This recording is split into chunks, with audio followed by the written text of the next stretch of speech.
Alors aller dans l'espace, c'est pas une mince affaire. Moi, ça fait 7 ans que je me prépare pour ça. Il faut être prêt physiquement, évidemment pour encaisser le décollage, l'atterrissage, mais aussi pour passer 6 mois en apesanteur. C'est difficile pour le corps humain, on perd de la masse musculaire, de la masse osseuse, donc il faut être prêt à ça. Il faut mettre en place des mesures qui vont essayer de mitiger un peu ces effets négatifs. Il faut connaître la destination par cœur, c'est un système extrêmement complexe, il faut connaître le moindre boulon, la moindre connexion de la station spatiale, parce qu'on est non seulement opérateur, on va non seulement y vivre, ce sera notre maison en même temps que notre lieu de travail, mais on est aussi amené à réparer quand ça casse, donc on est en première ligne vraiment pour tout ça. Il faut connaître le programme scientifique par cœur, il faut s'entraîner en scaphandre, il faut savoir piloter le vaisseau Soyouz qui va nous amener depuis la Terre vers la station spatiale. Il faut se préparer à toutes les éventualités, donc, y compris les plus sévères, donc on se prépare pour ça.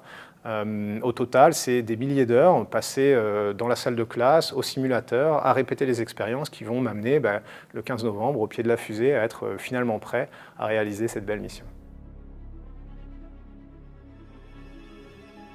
Alors, la station spatiale, il faut bien voir que c'est deux choses. C'est d'abord un pas sur la route de l'exploration spatiale.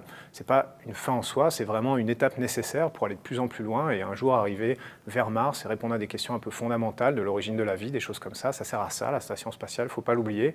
Mais en même temps qu'on fait ça et qu'on prépare la suite, la station, c'est un laboratoire où on va mettre l'espace au service de la Terre, on va utiliser les propriétés de l'environnement spatial pour avoir accès à des résultats qui sont invisibles sur Terre.